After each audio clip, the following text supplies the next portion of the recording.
Ներկայությունն էր, որ մենք չենք գնում այդպես բանի մասնակ, դուք այնտեղ տեսել եք, բացի իրենց, հա, սատարող այդ փոքրիկ ինչ-որ մասայա, չգիտեմ, շատ թեկուզ մեծ,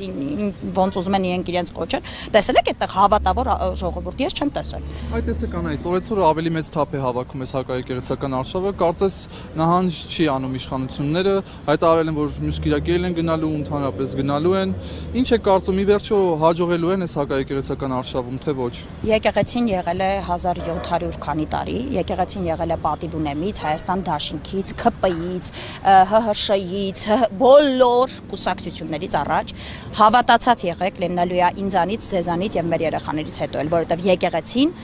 մեր պետականության հիմնասյուններից մեկն է։ Եկեղեցին այն ինստիտուտն է, որը որ չպիտի չափվի ինչ-որ մեկի ուզելով կամ ինչ-որ մեկի չուզելով։ Մնալու է ու հավատացած եղեք, իսկական հավատավոր հայը դրա կողմնակից է, ես վստահ եմ։ Շնորհակալություն։